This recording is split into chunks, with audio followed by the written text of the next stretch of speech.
Hello students, कैसे हैं आप सब लोग। आज हम लोग पार्ट बी का सबसे बड़ा चैप्टर पढ़ने वाले हैं, दैट इज मार्केटिंग मैनेजमेंट। लगभग 9 to 10 मार्क्स तक का इस चैप्टर से पूछा जा सकता है। बहुत वास्ट है, बहुत बड़ा है, लेकिन जो आपने फाइनेंशियल मैनेजमेंट, फाइनेंशियल मार्केट पढ़ा है ना, उससे बहुत आसान है। डे टू डे लाइफ से रिलेटेड है अगले दो चैप्टर, मतलब मार्केटिंग मैनेजमेंट और कंज्यूमर प्रोटेक्शन। तो अच्छे से अभी 1 घंटे के अंदर कोशिश करते हैं पूरा का पूरा चैप्टर इन डेप्थ में, इन डिटेल में, जीरो टू एंड अच्छे से कवर करेंगे। अगर आप बोर्ड एग्जामिनेशन 2025 या सीयूईटी 2025 के लिए प्रिपेयर कर रहे हो तो वीडियो बेस्ट है इस चैप्टर को अच्छे से इन डेप्थ में कवर करने के लिए। सारे एनसीईआरटी कीवर्ड्स भी कवर करूंगा इसके अंदर, ताकि कोई भी क्वेश्चन घुमा के अगर पूछे तो उन कीवर्ड्स के थ्रू आपके क्लिक कर जाए कि यार इसका आंसर ये होगा। तो स्टार्ट करते हैं मार्केटिंग मैनेजमेंट। सबसे पहले 3 डेफिनेशन पढ़ेंगे, मार्केट की, मार्केटिंग की और मार्केटिंग मैनेजमेंट की। सिंपल सी बात है, मार्केट तो एक प्लेस है, एक जगह है जहां बायर और सेलर मिलते हैं, इकट्ठा होते हैं और बाइंग सेलिंग एक्टिविटी कंडक्ट करते हैं। बायर चीजों को खरीदता है पैसे देकर और सेलर जो है पैसे लेकर सामान को बेचता है। जिस जगह पे ये काम हो रहा है उस जगह को, उस प्लेस को, उस फिजिकल प्लेस को बोलते हैं market. Marketing is a process. अब मार्केटिंग क्या है? मार्केटिंग एक प्रोसेस है by where people exchange goods and services for money or something of valuable to them। पैसे या पैसे के बदले कुछ भी जो उनको वैल्यूएबल लगता है उसके बिहाफ में गुड्स एंड सर्विसेज को एक्सचेंज करते हैं। इस एक्सचेंज, आदान प्रदान का जो प्रोसेस है, that process is called marketing. और मार्केटिंग मैनेजमेंट का मतलब क्या है? Management of all the activity related to market. कोई सामान, जो मार्केटिंग की शुरुआत होती है ना बेटा, वो सामान बनने से पहले हो जाती है। मान लो अगर क्लास मार्च में सामान बन रहा है तो मार्केटिंग जनवरी में ही स्टार्ट हो गया होगा।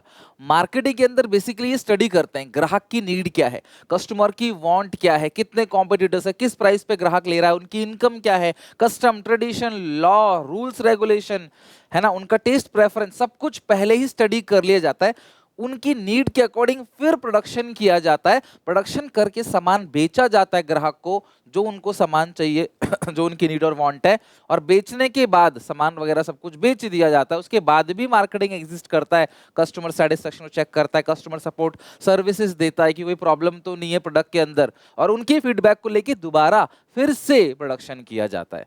सो मार्केटिंग एक ऐसी चीज है जो प्रोडक्शन से पहले, प्री प्रोडक्शन एक्टिविटी और पोस्ट प्रोडक्शन एक्टिविटी और ड्यूरिंग प्रोडक्शन एक्टिविटी तीनों है। तो मार्केटिंग जब भी सामान बन रहा है तब से लेकर हमारे पास तक आ रहा है, उस बीच में जितनी भी एक्टिविटीज हुई है वो सारी की सारी एक्टिविटी जो है वो मार्केटिंग मैनेजमेंट के अंदर आता है। मार्केटर कौन होता है?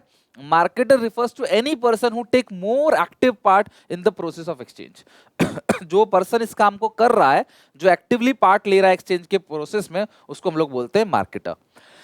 किन किन चीजों की मार्केटिंग की जा सकती है? ठीक है, फिजिकल प्रोडक्ट, कोई भी चीज, DVD player, motorcycle, iPod, cellphone, किसी भी चीज की मार्केटिंग जो फिजिकल प्रोडक्ट है। सर्विसेज की मार्केटिंग भी की जा सकती है, जैसे computer education, online training, online trading, या फिर क्लास, ये जो कोर्सेज वगैरह कोर्स बना के यूट्यूब पे लोग बेचते हैं, इंस्टाग्राम पे बेचते हैं, health care, business process outsourcing, security, easy bill, finance services, कोई भी सर्विसेज, कोई भी सेवा। आइडियाज की मार्केटिंग भी होती है, polio vaccination, HelpAge, family planning, donation of blood, है ना, donation of money on flag day, ये सारी की सारी चीजें। तो किसी आइडिया की भी मार्केटिंग होने, अच्छे दिन आने वाले, अब की बार मोदी सरकार, 2 बूंद जिंदगी की, यार इन सब चीजों की भी मार्केटिंग की जाती है। पर्सन, इलेक्शन पे जो कैंडिडेट खड़े हैं ना क्लास, ये इनकी मार्केटिंग हो रही है ना, जो भी कैंडिडेट खड़े हुए इलेक्शन पे, ये इनकी क्या है क्लास? मार्केटिंग है। प्लेस की मार्केटिंग भी हो सकती है, आगरा में कुछ दिन गुजारी है, Udaipur city of lakes, Mysore city of gardens, when Odisha celebrates 11 class 11 the god join in, है ना। तो एक्सपीरियंसेस की मार्केटिंग भी की जाती है, like customise experience, dinner experience with cricketer, lunch with a celebrity, इन सब चीज की। एक्सपीरियंस ऑफ बलून राइडिंग, है ना, जो बलून राइडिंग होती है ना, hot air balloon, mountaineering experience हो गया, है ना, कोई जू का एक्सपीरियंस हो गया, कोई मूवी, कोई थिएटर, कोई कॉन्सर्ट, कोई शो, हर चीज की मार्केटिंग। प्रॉपर्टीज की मार्केटिंग हो सकती है, intangible rights of ownership of real estate, of financial property, share, debentures, किसी भी प्रॉपर्टी को खरीद रहे हो ना तो उसकी मार्केटिंग होती है, तभी तो खरीदते हो आप। अगला है इवेंट्स की, स्पोर्ट इवेंट्स हो गया, दिवाली मेला, fashion show, music concert, film festival, elephant race जो केरला में होता है, इनकी मार्केटिंग की जाती है। इवेंट की, इंफॉर्मेशन की भी होती है, like production, packaging and distribution of information, export import का जो इंफॉर्मेशन है वो अगर कोई बता रहा है आपको तो उसके पैसे लेगा। और कंपनी की भी मार्केटिंग होती है, for boosting their public image, company अपने नाम को बेहतर बनाने के लिए ऐड करते हैं, कि हिंदुस्तान यूनिलीवर हो गया, रेनबैक्सी, डाबर, ठीक है, प्रॉक्टर एंड गैम्बल, पीएनजी इसको आप बोलते हैं ना, पीएनजी। उसके बाद class communicate with people, example Philip says let's make things better. तो कंपनी की भी जो ऑर्गेनाइजेशन है उसकी भी मार्केटिंग की जाती है। अब मार्केटिंग के बारे में थोड़ा सा एनसीईआरटी देख लेते हैं, वो क्या कहता है, क्या पता कहीं आपको जरूरत पड़ जाए, specially in CUET. It may be noted here that marketing is not merely post production activity. मैंने अभी कहा भी आपको, प्रोडक्शन के बाद नहीं होता मार्केटिंग। कुछ लोगों को लगता है सामान बन गया, इसको बेचने के लिए मार्केटिंग करेंगे इसकी, नहीं, पोस्ट प्रोडक्शन एक्टिविटी नहीं है। It includes many activity that are perform even before goods are actually produce. सामान बनने से पहले मार्केटिंग शुरू हो जाती है, and continue even after the goods have been sold. Selling के बाद भी चलता रहता है, बेचने के बाद भी मार्केटिंग चलता है, सामान बनने से पहले भी मार्केटिंग शुरू हो जाता है। For example activities such as identification of customer need, collection of information for developing the product, designing suitable product package and giving it a brand name are performed before commencement of the actual production. Similarly, many follow-up activities are required for maintaining good customer relation. देखो customer के साथ अच्छे relation बना के रखने हैं ना, चाहते हो ना कस्टमर फीडबैक दे, चाहते हो कस्टमर रिपीट सेल्स कराए, तो भैया कस्टमर से पूछना पड़ेगा मेरा प्रोडक्ट सही चल रहा है कि नहीं चल रहा, आप इसको सही से यूज कर पा रहे हो कि नहीं कर पा रहे हो, कोई प्रॉब्लम्स तो नहीं है। For procuring repeat sales in modern times emphasis is placed on describing marketing as a social process. ध्यान रखना, marketing एक social process है. It is a process whereby people exchange goods and services for money or something valuable to them. तो बता ही दिया class मैंने, एक process है, लेकिन ये सोशल प्रोसेस है। फिलिप कोटलर क्या कहते हैं क्लास, ये भाई साहब कहते हैं, define as marketing a social process by which individual group obtain what they need and want through creating, offering and freely exchange of products and services of value with others. कुल मिला के customer का satisfaction ही main motto है किसका, marketing का, right. और एक social process है, मतलब हम इसमें लोगों का भला करने की सोचते हैं, इसमें हम प्रॉफिट कमाने का नहीं सोचते। पहले पुराने जमाने में सेलिंग होता था, कुछ भी बनाओ, प्रचार कराओ एक्टर एक्ट्रेस से और बेचो। अब ऐसा नहीं है, कस्टमर की नीड देखी जाती है, क्या उनको जरूरत है, कौन सी चीज उनके लिए हेल्पफुल हो सकती है, उसकी वैरायटी ऑफ प्रोडक्ट्स बनाए जाते हैं, फिर उसको बेचा जाता है और कस्टमर को सपोर्ट सर्विसेज भी दी जाती हैं। नेक्स्ट है फीचर्स ऑफ मार्केटिंग। मार्केटिंग के 4 फीचर्स हैं। अगर मैं यहाँ पे कीवर्ड्स की बात करूँ, पहला है नीड एंड वांट। नीड का मतलब क्या है, basic necessities of life, like किसी को प्यास लगी है तो पानी उसकी नीड है, बट उसे जूस पीना है उसकी वांट है। वांट मतलब जहाँ पे परचेसिंग पावर इन्वॉल्व हो। वांट मतलब जो नीड से ज्यादा हो, और डिमांड मतलब क्या है, जो परचेसिंग पावर से, अब परचेसिंग पावर के अकॉर्डिंग सब लोग अलग अलग डिमांड करते हैं। कस्टमर वैल्यू का मतलब क्या है, एक्स्ट्रा बेनिफिट दो, कॉम्पिटिटर से कुछ अच्छा प्रोडक्ट बना के दो, कुछ एक्स्ट्रा एडिशनल एडवांटेज दो जो कॉम्पिटिटर के प्रोडक्ट में नहीं है। क्रिएट मार्केट ऑफरिंग मतलब वेराइटी ऑफ प्रोडक्ट बना, अलग अलग कलर में, अलग अलग साइजेस के अंदर। एक्सचेंज मैकेनिज्म मतलब जहां पे क्लास सामान जो है बेचा जाता है, बदले में पैसे लिए जाते हैं। डिटेल में पढ़ते हैं फीचर्स ऑफ मार्केटिंग को। नीड और want, the main motive of marketing is to satisfy the need and want of customer. NCERT क्या कहता है, in other word the focus of marketing process is on satisfaction of need and wants of individual and organisation. तो जिसके लिए भी आप सामान बेच रहे हो उसकी नीड और उसकी वांट सबसे मस्ट है मार्केटिंग के अंदर। दूसरा है create market offering. It means adding more feature like size, अलग अलग क्वालिटी, अलग अलग टेस्ट में, जैसे चिप्स आते हैं ना अलग अलग टेस्ट में, खट्टा मीठा नमकीन और जो भी सादा भी आता है, etcetera. Every type of customer need is satisfied through market offering. Market offering का बेसिकली मतलब क्या है, हर टाइप के कस्टमर को अपने अंदर कर लो। जैसे आईफोन करता है, सस्ता लॉन्च करता है, मीडियम लॉन्च करता है, हाई वाले के लिए, ताकि जो भी कस्टमर है ना, एक बेस, गाड़ी भी ऐसी करती है, एक बेस मॉडल तैयार कर देती है ताकि जो एवरेज कस्टमर है वो ले सके, और फिर जो थोड़ा सा प्रीमियम फीचर चाहते हैं उनके लिए टॉप एंड मॉडल होता है। अगला है कस्टमर वैल्यू। क्रिएट मार्केट, जो मार्केटिंग है ना वो ऐड करता है customer value so that customer ready to pay price. Why customer choose your product at a competitive market, you must add some value. भाई तुम्हारा प्रोडक्ट क्यों खरीदेगा कस्टमर, तो कुछ ना कुछ वैल्यू आपको ऐड करनी पड़ेगी, कुछ एक्स्ट्रा फीचर आपको देना पड़ेगा। एनसीईआरटी के according a product will be purchase only if it is perceived to be giving greatest benefit or value for money. जब तक प्रोडक्ट वैल्यू फॉर मनी नहीं होगा वो नहीं खरीदेंगे। The job of a marketer therefore is to add to the value of the product so that the customer prefer it in relation to the competing product and decide to purchase it. आपका product आपके competitor के product से बेहतर होना चाहिए, कुछ खास कुछ एक्स्ट्रा उसके अंदर होना चाहिए, तभी कस्टमर खरीदेगा। तो मार्केटिंग में इस बात का भी ध्यान रखना पड़ेगा, customer value, create market offering और नीड एंड वांट्स, और last exchange mechanism. The process of marketing involve exchange of products and services for money or something considered valuable by the people. Exchange is therefore referred as the essence of marketing. ये statement true false में CVT में पूछा गया था कि जो exchange है ना, वो essence है ना, exchange जो है वो क्लास एसेंस ऑफ मार्केटिंग है। So yes true, the statement is true. दो स्टेटमेंट आते हैं ना पूछने के लिए, 3-4 स्टेटमेंट दे देगा, बोलेगा find out the wrong statement और find out the correct statement. तो क्या एक्सचेंज जो है वो नेसेसरी है मार्केटिंग में? ऑब्वियसली यार, मार्केटिंग का मतलब बेचना, बदले में लेना, कस्टमर की नीड वांट्स को देखते हुए। तो भैया यहाँ पे एक्सचेंज तो होगा ही होगा, एक्सचेंज के बिना कैसे होगा मार्केटिंग? तो in marketing goods and services are exchange for money. Pre condition क्या है? मतलब एक्सचेंज करने से पहले दो पार्टीज का इन्वॉल्वमेंट होना चाहिए, ऑब्वियसली बायर सेलर। दोनों पार्टी के पास कुछ ना कुछ वैल्यूएबल होना चाहिए जो एक दूसरे से एक्सचेंज करना चाहते हैं। दोनों पार्टी का फ्री कंसेंट होना चाहिए, मतलब वो फ्रीली सामान को एक्सचेंज कर रहे हैं, कोई जोर जबरदस्ती नहीं है। और हर पार्टी कैपेबल है कम्युनिकेशन के और डिलीवरी के, मतलब अगर मैंने वादा किया तो मैं सामान दे सकूं और उसने वादा किया तो पैसे वो दे सके। तो कम्युनिकेशन और डिलीवरी के लिए दोनों पार्टी एलिजिबल होना चाहिए, बंदूक की नोक पे नहीं होना चाहिए, फ्री कंसेंट होना चाहिए, मनी इन्वॉल्वमेंट होना चाहिए, और दोनों पार्टी एक दूसरे को सामान खुशी खुशी बेचने को तैयार होने चाहिए। और सबसे बड़ी बात, दो पार्टीज भी होनी चाहिए। ठीक है, तो ये एक्सचेंज जो है वो एसेंस ऑफ मार्केटिंग है। बहुत बड़ा चैप्टर है, मैं बिल्कुल एक एक चीज टच करूंगा, कोई भी चीज छुड़वाऊंगा नहीं, सब कुछ कराऊंगा।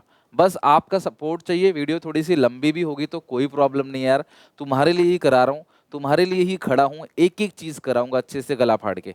लेकिन तुम्हें अच्छे से समझना है, और इसका नोट भी डिस्क्रिप्शन में टॉप पे मिल जाएगा। तो आप एक एक चीज अच्छे से समझो, समझ रहे हो बात को? क्योंकि ये चैप्टर बहुत बड़ा है, तो मैं नहीं चाहता कि 10 मिनट में यहाँ वहाँ कुछ भी बोल के खत्म करा दूँ। 10-15 मिनट का खेल नहीं है ये, 1 घंटा लगेगा, लेकिन हाँ तसल्ली से पूरा चैप्टर समझ में भी आएगा, इसकी मेरी गारंटी है। एनसीईआरटी हो, कीवर्ड्स हो, रिफ्रेश बुक हो आपकी, सब कुछ कवर होगा, कुछ भी नहीं जाएगा, और सिंपल भाषा में। ठीक है, और ये इस तरह से हाईलाइट जो करता हूँ ना मैं, वो आई होप आप समझ गए होगे, ये कीवर्ड है एनसीईआरटी का, ताकि आपको एनसीईआरटी दोबारा पढ़नी ना पड़े। इस सीरीज में जो चला रहा हूँ ना, नो एनसीईआरटी इज नीड, आपको कुछ नहीं पढ़ना, सब कुछ यहीं पे ही है। मार्केटिंग मैनेजमेंट फिलॉसफीज, यहाँ से एक केस स्टडी आता है। 5 फिलॉसफीज है मार्केटिंग मैनेजमेंट की, अलग अलग सेलर्स की अलग अलग धारणाएं होती हैं। सबसे पहला है प्रोडक्शन कॉन्सेप्ट। देखो, ये कॉन्सेप्ट फॉलो करने वाले लोग क्या समझते हैं कि कोई भी सामान तभी इजीली बिक पाएगा जब सामान जो है सस्ता होगा, लेस एक्सपेंसिव होगा और इजीली अवेलेबल होगा। फेना ही लेना, घड़ी डिटर्जेंट, पार्ले जी, ये सोचते हैं सामान हर जगह अवेलेबल हो, जहां जाओ वहां ये तो मिल ही जाए। अच्छी जगह पे भी पार्ले जी मिल जाएगा, ठेले पे भी मिल जाएगा, छोटी मोटी जो है दुकानें जो लगती है ना, ठीक है, तो उन पे भी मिल जाएगा। तो वहां पे इजीली अवेलेबल होना चाहिए, सस्ता होना चाहिए, सामान बिक जाएगा, ये इनकी सोच है। लेकिन हर कोई जरूरी नहीं है कि सस्ता ही खरीदे। हाँ, ये डिमेरिट जरूर है कि हर कोई नहीं कहता कि हमें चीप ही सामान खरीदना है, लेकिन हाँ कुछ लोग जरूर कहते हैं। प्रोडक्ट कॉन्सेप्ट क्या कहता है? ये वो फिलॉसफी है, मतलब वो धारणा है, वो विचारधारा है लोगों की कि प्रोडक्ट हाई क्वालिटी का होना चाहिए तभी लोग खरीदेंगे। पर हाई क्वालिटी का प्रोडक्ट भी वही लोग खरीदेगा जिसको उसकी बहुत ज्यादा जरूरत होगी, अदरवाइज नॉर्मल से काम चल जाएगा। बहुत ज्यादा जरूरत है और पैसे भी है वही, तो हर कोई हाई क्वालिटी का सामान भी नहीं खरीदेगा। अगला है selling concept. This philosophy believe that the sales can be increase by undertaking some aggressive selling and promotion effort. Concept believe that seller can sell what they have. ध्यान रखना, यहाँ पे सेलिंग कॉन्सेप्ट बहुत गलत कॉन्सेप्ट होता है। Seller ना aggressive advertisement कराएगा और एडवर्टाइजमेंट करके बार बार आपको दिखाएगा वो प्रोडक्ट, और वो प्रोडक्ट किसी तरीके से बेच ही देगा आपको। यहाँ पे सेलर का मोटो क्या है? जो मैं चाहूँ वो बेच सकता हूँ। और मेन मोटो यहाँ पे क्या होता है? प्रॉफिट मैक्सिमाइजेशन, कस्टमर सेटिस्फेक्शन जाए भाड़ में। सबसे अच्छा मुझे लगता है मार्केटिंग कॉन्सेप्ट और societal marketing concept. Marketing concept focus करता है नीड ऑफ कस्टमर, तो इसका मेन ऑब्जेक्टिव है कस्टमर की नीड को सेटिस्फाई करना विद ऑप्टिमम प्रॉफिट्स। प्रॉफिट तो कमाएंगे ही, बिजनेस चलाने के लिए भी प्रॉफिट तो चाहिए, लेकिन ऑप्टिमम प्रॉफिट। ठीक है, अगला है सोसाइटल मार्केटिंग कॉन्सेप्ट। अब मार्केटिंग कॉन्सेप्ट फोकस करता है कस्टमर की नीड पे, लेकिन सोसाइटल मार्केटिंग कॉन्सेप्ट ये देखता है कस्टमर की नीड के साथ साथ कहीं वो हमारे समाज पे तो गलत इंपैक्ट नहीं डाल रहा। कस्टमर को दारू, सिगरेट, बीड़ी, चरस, गांजा चाहिए, है ना, तो भैया उस सिचुएशन में हम उसको नहीं बना के बेचेंगे। क्यों? क्योंकि वो कस्टमर की नीड तो पूरी कर देगा बट सोसाइटी की नीड को खराब कर देगा। सोसाइटी को खराब कर देगा हमारी, तो हम वो चीज नहीं बेचेंगे। तो एक प्रोड्यूसर और मार्केटर को must follow the need and want of the customer but should not ignore the society and the environment. Company should not blindly follow the goal of customer satisfaction, this may leads to many social and environmental problems. यहां से एक keyword बहुत important है, apart from the customer satisfaction it pay attention to the social, ethical and ecological aspect of the marketing. Social, ethical और ecological aspect of marketing, जहां पे environment को protect करने की बात हो रही है, ग्रीन प्रोडक्ट बनाने की बात हो रही है, एनवायरमेंटल फ्रेंडली प्रोडक्ट बनाने की बात हो रही है, वो समझ जाना, वो सोसाइटल मार्केटिंग कॉन्सेप्ट है। तो ये पांचों कॉन्सेप्ट्स का घुमा के इनडायरेक्ट आता है सवाल, आपको एक केस स्टडी दे देगा और बोलेगा पहचानो ये कौन सी फिलॉसफी है और उस फिलॉसफीज को एक्सप्लेन करो। तो तुम्हारे लिए और बेहतर बनाने के लिए मैं इसके कीवर्ड्स भी लेके आ गया हूं ताकि तुमको कोई दिक्कत ना हो, राइट। तो सबसे पहला प्रोडक्शन कॉन्सेप्ट कैसे पहचानोगे, लार्ज स्केल प्रोडक्शन हो रहा होगा केस स्टडी में, मिनिमम कॉस्ट की बात होगी, सेलिंग प्राइस लो की बात होगी, कॉस्ट मिनिमम होगा तभी तो सेल प्राइस मिनिमम होगा। प्रोडक्ट कॉन्सेप्ट क्या होता है, अच्छी क्वालिटी का सामान बनाना, एक्स्ट्रा फीचर प्रोडक्ट में ऐड करना, प्रोडक्ट के इंप्रूवमेंट्स करना, प्रोडक्ट को बेहतर बनाना, राइट। सेलिंग कॉन्सेप्ट क्या होता है, जो सेल्स वॉल्यूम पे ध्यान देता है, अग्रेसिव प्रमोशन टेक्निक पे ध्यान देगा, अट्रैक्टिव एंड परसुडिंग कस्टमर, ध्यान रखना कस्टमर्स को अट्रैक्टिव परसुडिंग ऑफर देगा, किसी तरीके से उनको ग्रैब करेगा, they can sell what they want, right. तो ये सेलिंग कॉन्सेप्ट है। लेकिन जो मार्केटिंग कॉन्सेप्ट है वो क्या है, नीड को आइडेंटिफाई करेगा, फुलफिल करेगा, customer satisfaction. Societal marketing concept, customer satisfaction with welfare of society, social ethical ecological aspect of marketing, ये मैंने बता दिया तुमको, ठीक है, ये इग्नोर नहीं करता, social ethical and ecological aspect of marketing. Ethical का मैंने बताया ना, एथिकल का मीनिंग क्या होता है, जहां आप दिल से जानते हो कि आप सही हो, भले ही वो कानून में नहीं है लेकिन आप सही हो। जैसे मैंने कहा किसी को बचाने के लिए आप रोड क्रॉस कर जाते हो रेड लाइट पे भी, पर क्योंकि किसी की जान बच जाए, डॉक्टर के पास नहीं पहुंचेगा तो उसकी डेथ हो जाएगी, तो वो एथिकली आप सही हो। लीगली भले ही आप गलत हो बट एथिकली जो है आप बिल्कुल सही हो, राइट। किसी ऑटो वाले ने आपको यहाँ छोड़ना था, है ना, यहाँ से बैठे आपको यहाँ छोड़ना था, वो घुमा फिरा के यहाँ तक ले आया है, तो यहाँ से यहाँ तक छोड़ता 100 रुपये का बिल आता, यहाँ आया 250 रुपये का बिल। लेकिन ऑटो वाला कहता नहीं आप मुझे 100 रुपये दे दो, मेरे को रास्ते का पता नहीं था इसलिए मैं घुमा के लेके आया, अगर मुझे रास्ते का पता होता तो मैं सीधा 100 रुपये में छोड़ता आपको, तो आप मुझे 100 रुपये ही दो, ये मेरी गलती है कि भाई मैं रास्ता नहीं जानता था, भटक गया था, जिसकी वजह से 250 रुपये का चार्ज लगा। तो उसको एहसास हुआ, उसने 150 रुपये लौटाए ग्राहक को, तो एथिकली वो सही है। लीगली मीटर पे 250 का बिल आया है, वो 250 रुपये देगा, लेकिन फिर भी ऑटो वाला कहता है नहीं भैया मेरी ईमानदारी का 100 बनता है, 150 तो आपसे गलत जाएंगे, तो ये एथिकली वो करेक्ट है। तो एथिकल सबसे ऊपर होता है। तो आपने ये देखना है कस्टमर के नीड्स को पूरा कर रहे हो लेकिन समाज का नुकसान है तो आप ऐसा मत करो, तो इसको बोलते हैं ethical ecological aspect of marketing. I hope कि मार्केटिंग के बारे में, मार्केट के बारे में, फीचर्स ऑफ मार्केटिंग को बहुत बेहतर तरीके से आपको समझ आ गया। नाउ हम चलते हैं इसके 12 पॉइंट पे, और ये पॉइंट है फंक्शंस ऑफ मार्केटिंग।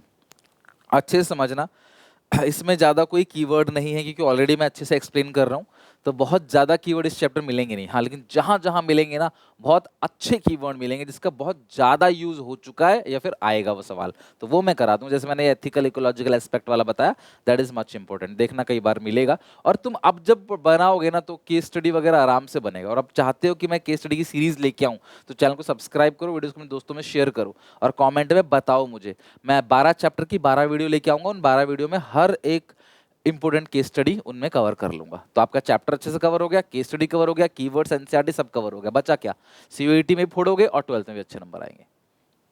नेक्स्ट, तो इसे कहानी की तरह याद करते हैं। मान लो तुम ही हो, क्लास 12th पास कर गए और अच्छा कॉलेज मिल गया, सीयूईटी के अंदर एसआरसीसी मिल गया, अब फिर अपना कोई खुद का प्रोडक्ट लॉन्च करना चाह रहे हो आफ्टर ग्रेजुएशन या आफ्टर पोस्ट ग्रेजुएशन या मास्टरी करने के बाद।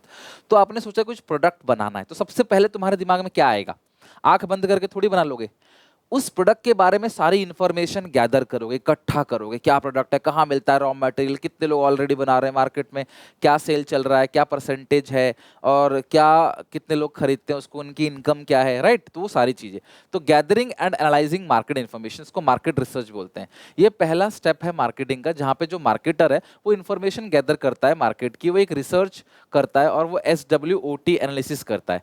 S for strength, W for weaknesses, O for opportunity, T for threat, तो SWOT एनालिसिस की जाती है, जहां पे मार्केटर अपनी स्ट्रेंथ को देखता है, हमारी स्ट्रेंथ क्या है, हमारी कमजोरी क्या है, हमारे पास आगे चल के क्या क्या अपॉर्चुनिटीज हैं, और थ्रेट्स क्या क्या है, यानी वायरस क्या क्या है, कौन कौन सी चीज हमारे बिजनेस को रोकेगा, हर्डल बनेगा।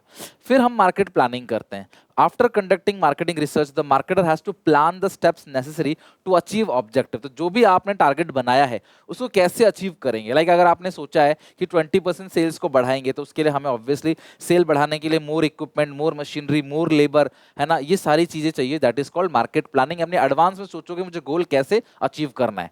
फिर आप प्रोडक्ट को, यहाँ थर्ड स्टेप में आप प्रोडक्ट को डिजाइन करोगे। अगर कोई इंटेंजिबल प्रोडक्ट बना रहे हो, सॉफ्टवेयर एप्लीकेशन, तो उसका डेवलपमेंट करोगे। तो यहाँ पे थर्ड में प्रोडक्ट का डिजाइन वगैरह डिसाइड होता है कि कैसा डिजाइन रहेगा। पेपर पे एक डिजाइन किया जाता है प्रोडक्ट का। फिर किया जाता है स्टैंडर्डाइजेशन एंड ग्रेडिंग। आपके प्रोडक्ट की क्या क्वालिटी होगी, this is called standardisation.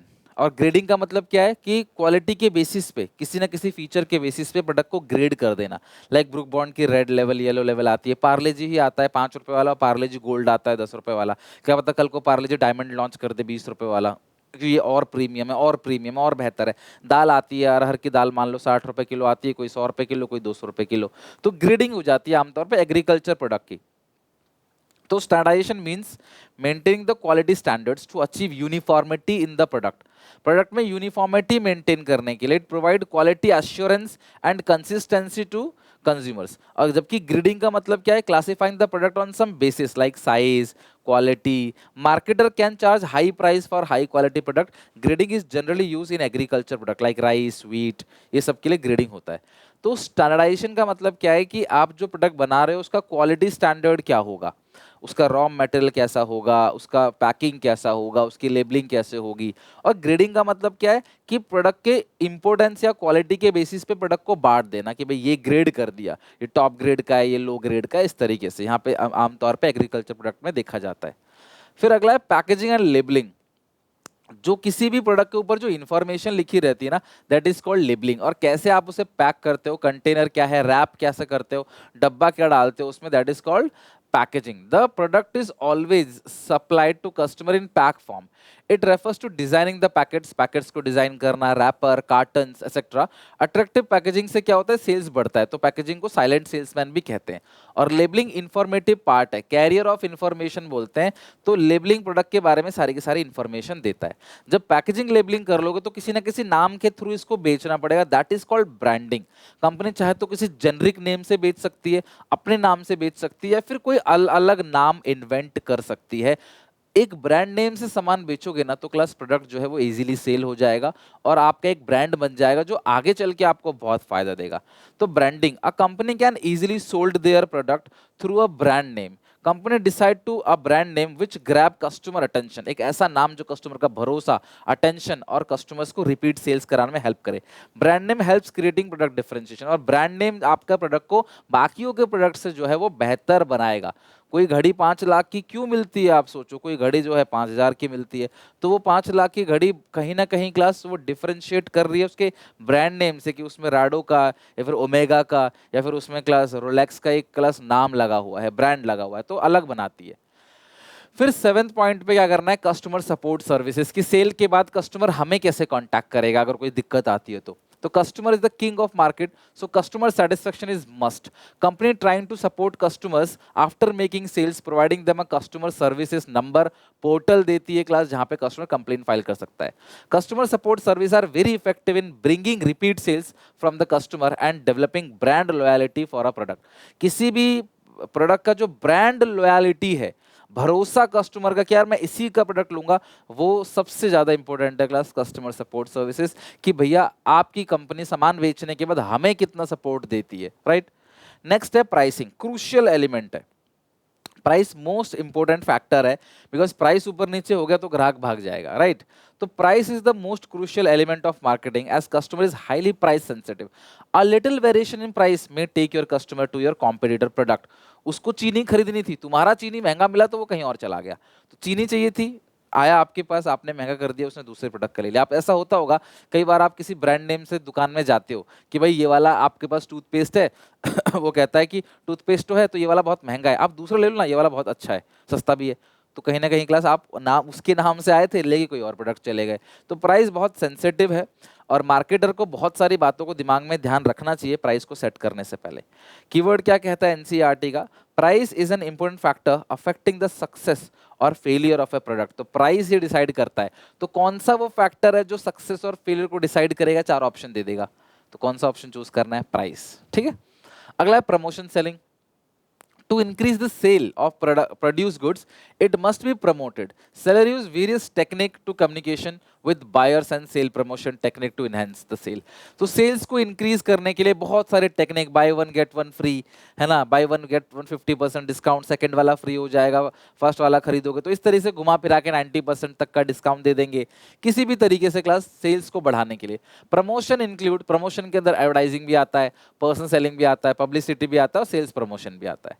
10th point है physical distribution. As we know producers are scattered at different places, तो मार्केटिंग मैनेजर डिसाइड करता है किस तरीके से चैनल ऑफ डिस्ट्रीब्यूशन का यूज करें, बीच में कितने मिडलमैन होंगे, होलसेलर, रिटेलर कितने होंगे, ताकि आपका जो प्रोडक्ट है वो कस्टमर तक पहुंच जाए।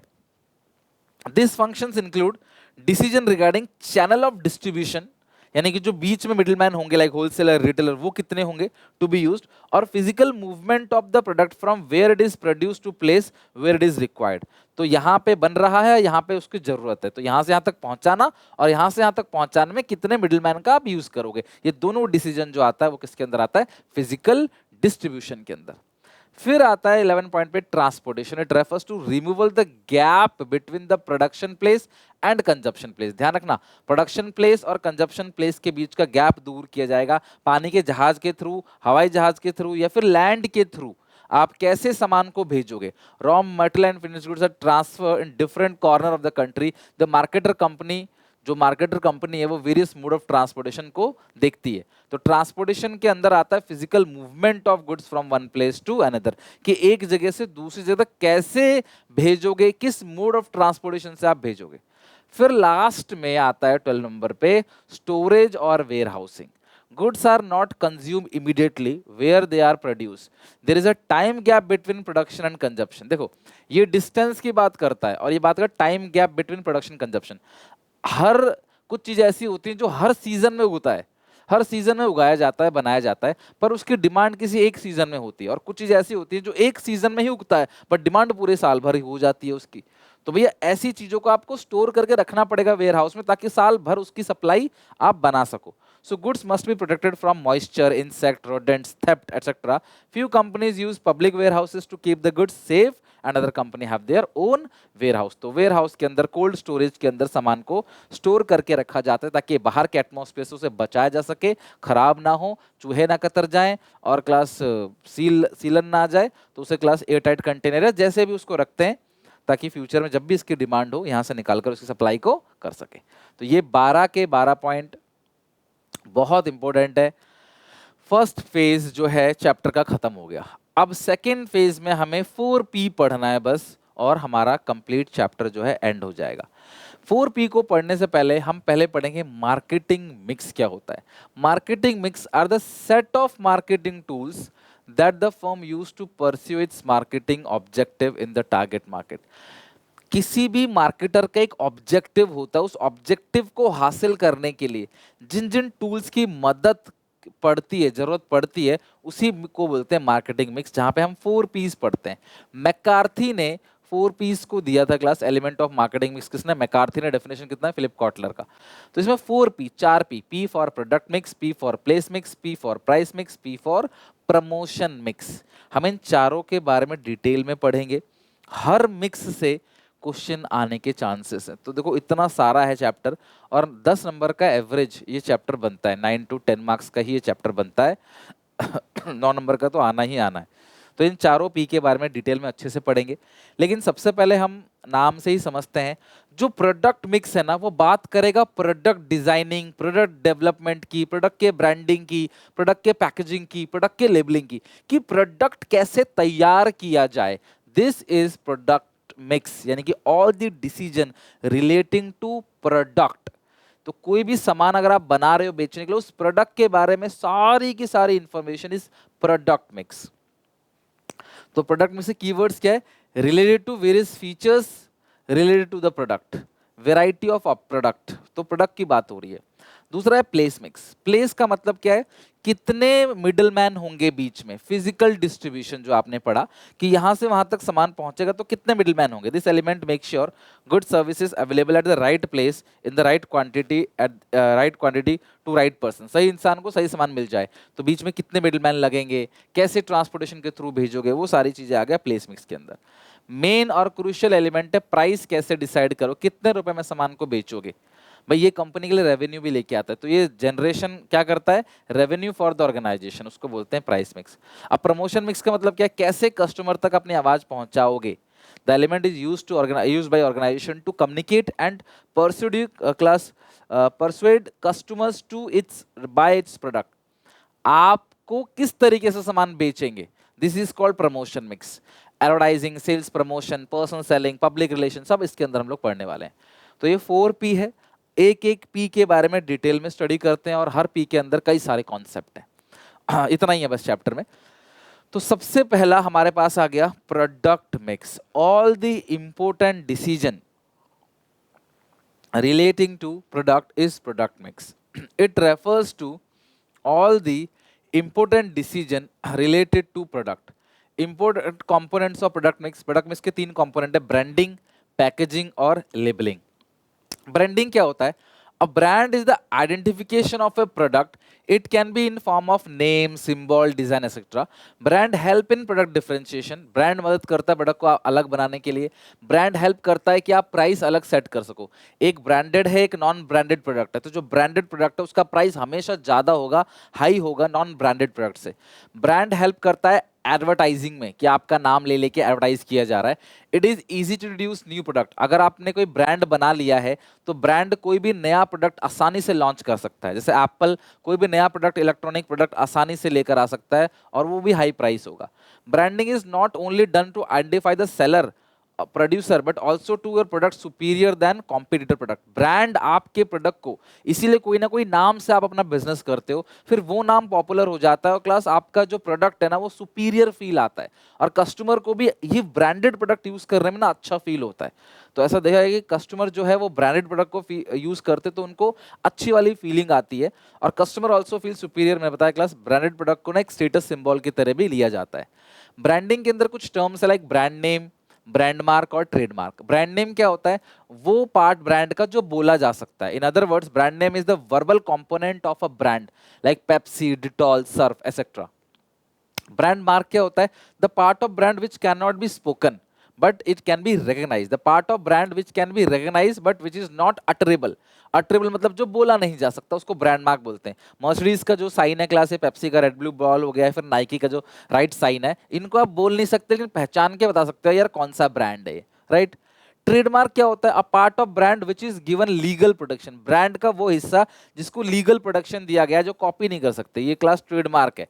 आप हार्ले डेविडसन, ठीक है, एनएफएल, बीबीसी, पेप्सी, प्यूमा, इसकी कॉपी नहीं कर सकते आप, तो उसको बोलते हैं ट्रेडमार्क। इस तरह टीएम लिखा रहता है, आप देखते हो ना कई बार प्रोडक्ट के पास ऐसा छोटा सा नाम के आगे टीएम लिखा रहता है। ट्रेडमार्क रजिस्टर्ड है, यानी कि कोई इसकी इस नाम की कॉपी नहीं कर सकता। ये नाम आपको मिला है, ये नाम आप चलाओगे, आप कोई कॉपी नहीं कर सकता सेम नाम का। समझ रहे हो बात को। और कभी भी अगर आप कोई ब्रांड नेम सिलेक्ट करते हो तो आपको ब्रांड नेम सिलेक्ट करने से पहले कुछ बातों का ध्यान जरूर रखना है। तो सबसे पहला, brand name short and simple होना चाहिए। रिन, लक्स, डेटॉल जैसा शॉर्ट, छोटा और सिंपल होना चाहिए। इजी टू प्रोनाउंस, आप ब्रांड नेम को आसानी से प्रोनाउंस कर सकते हो। प्रोनाउंस का मतलब क्या है कि आप ब्रांड नेम को आसानी से बोल सकते हो। ब्रांड नेम का नाम लेने में ना आपको तकलीफ नहीं होनी चाहिए, है ना। Consumer feel shy to pronounce a difficult brand name, तो ऐसा नाम नहीं होना चाहिए जो आप बोल ही नहीं पा रहे हो, ठीक है। Brand name should be suggestive in nature. जो ब्रांड नेम है ना वो आपके प्रोडक्ट का जो नेचर है ना उसको रिप्रेजेंट कर रहा है। उजाला, 4 बूंदों वाला उजाला, है ना, ब्राइटनेस को सजेस्ट करता है। हाजमोला, हाजमा ठीक करने की बात करता है। हेयर एंड केयर, बात करता है बालों के केयर करने की, ठीक है। The brand name should be unique और डिस्टिंक्टिव। यूनिक होना चाहिए, डिस्टिंक्टिव होना चाहिए, सबसे अलग होना चाहिए। यूनिक सबसे अलग, टाइड, एरियल, है ना, etcetera. A brand name should be selected after considering it's meaning in other language. तो जो भी आप ब्रांड नेम रख रहे हो, आप देख लेना कि जो भी नाम आपने रखा है उस नाम का कोई गंदा मतलब तो नहीं है किसी और भाषा में, किसी और कंट्री में। तो उस कंट्री में फिर आपका प्रोडक्ट चलेगा नहीं और नाम फिर बाद में आप चेंज कर पाओगे नहीं। तो सोच समझ कर क्लास ब्रांड नेम सेलेक्ट करना चाहिए। ब्रांडिंग हो गया, अब आते हैं पैकेजिंग पे। ब्रांडिंग, पैकेजिंग, लेबलिंग से एक क्वेश्चन डेफिनेटली पूछा जाएगा, ठीक है। तो पैकेजिंग क्या है? It refers to act of designing and producing the container और wrapper of a product. Example, Coke आता है, कोक आता है बोतल के अंदर, सॉल्ट पैकेट में, ऑयल आता है टीन के अंदर, अचार आता है जार के अंदर, right. So level of packaging, there are 3 levels of packaging. Primary packaging, इस ट्यूब के अंदर टूथपेस्ट डाला, प्राइमरी पैकेजिंग। टूथपेस्ट को एक छोटे से कार्डबोर्ड बॉक्स में डाला, सेकेंडरी पैकेट पैकेजिंग। और ऐसे हजारों टूथपेस्ट को क्लास एक बड़े कार्टन्स के अंदर डाल दिया, this is called transport packaging. और पैकेजिंग के काफी सारे फंक्शंस हैं, फीचर्स है या इंपोर्टेंस है, एक ही बात है, फंक्शन, फीचर्स या इंपोर्टेंस, एक एक करके चलेंगे अभी। तो देखो, सामान कभी भी डायरेक्टली तो दोगे नहीं, आप पैकेट फॉर्म के अंदर ही दोगे। पेपर में घुमा के क्वेश्चन क्या पूछा जाता है? इमीडिएट कंटेनर किसको बोलते हैं? जो प्राइमरी पैकेजिंग होता है ना, वो इमीडिएट कंटेनर है। इमीडिएट कंटेनर जैसे प्लास्टिक पैकेट फॉर सॉक्स, आपने जुराफ जो मोजे होते हैं या जो सॉक्स आप बोलते हो, उसके अंदर एक प्लास्टिक का अच्छा सा पैकेट रहता है। Whereas other cases it is kept throughout the entire life of the product. Example, toothpaste tube, match box. तो जो तिल्ली है मैच बॉक्स के अंदर डाला तो वो प्राइमरी पैकेजिंग है। Immediate container, immediate container, right. Secondary packaging क्या होता है? Additional layer of protection. ध्यान रखना, अगर ये कीवर्ड है, एडिशनल लेयर ऑफ प्रोटेक्शन क्या है? सेकेंडरी। इमीडिएट कंटेनर क्या है क्लास? Primary packaging, okay. अगला है ट्रांसपोर्टेशन पैकेजिंग। क्या होता है? It refers to further packaging components necessary for storage. Storage करने के लिए, आइडेंटिफिकेशन, ट्रांसपोर्ट, लंबे समय दूर तक भेजने के लिए, उसको ट्रांसपोर्ट करने के लिए, उसको क्लास अच्छे से रैपर में, कार्टन के अंदर, या फिर आप समझो जो थर्माकोल वगैरह लगा के ना उसको दूर दराज भेजा जाता है, उसको बोलते हैं ट्रांसपोर्टेशन पैकेजिंग।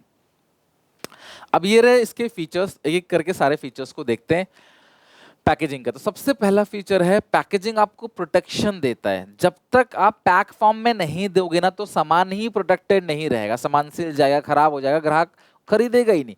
जैसे बिस्किट, जैम्स, कोला, चिप्स, क्या आप इनको बिना पैकेट के फॉर्म में बेच सकते हो? ऑयल हो गया, इसको पैकेट के अंदर डाल के ही बेचना पड़ेगा। दूसरा, आइडेंटिफिकेशन। आपका जो पैकेजिंग का तरीका है ना, वो यूनिक होना चाहिए, ताकि दूर से देख के ना कोई भी आपके प्रोडक्ट को पहचान ले। तो पैकेजिंग मदद करता है सामान को पहचानने में दूर से। कन्वीनियंस, पैकेट फूड को जो ना आप आसानी से उठा सकते हो, ले सकते हो, सेल्स को बढ़ाता है। कोका कोला की बोतल वगैरह जो आती है, आप कितने आराम से पकड़ के, कहीं भी मिरिंडा की जो बोतल आती है, आप इतने प्यारे प्यारे पेट बोटल्स होते हैं, आप उनको ले जाके कहीं भी ले जाते हो, आपको अच्छा लगता है, आप ले जा सकते हो। तो ये कन्वीनियंस है, आसानी से दूर दराज भेजा जा सकता है। Promotion, packaging is consider silent salesman. अच्छी पैकेजिंग अगर होगी ना, तो वो सेल्स को बढ़ाएगा, ग्राहक अच्छी पैकेजिंग वाला प्रोडक्ट को उठाएगा। Rising standard and health sanitation, packet form जो फूड होता है या जो पैकेट के अंदर सामान रखा हुआ है ना, वो थोड़ा सेफ माना जाता है, क्योंकि वो बाहर एटमॉस्फेयर से कनेक्टेड नहीं है।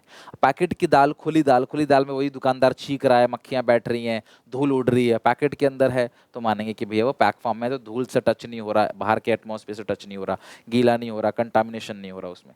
सेल्फ सर्विस आउटलेट, जितने भी डिपार्टमेंटल स्टोर आप देखते हो, सेल्फ सर्विस आउटलेट, जहाँ पे सामान उठाते हो, कार्ट में डालते हो, चेकआउट करते हो, ले जाके घर चले जाते हो, तो यार वो सब आउटपुट पॉसिबली पैकेट फूड की वजह से। वहाँ पे सब कुछ पैक के अंदर रखा रहेगा, सब्जियाँ, प्याज कटा हुआ, धनिया, अदरक, गार्लिक पेस्ट, सब कुछ वो पैकेट फॉर्म के अंदर रहेगा। आप उठाओ, आराम से ले जाओ, आपका हाथ खराब नहीं होगा, और वो दुकानें चलती भी पैकेजिंग के बेसिस पे ही है।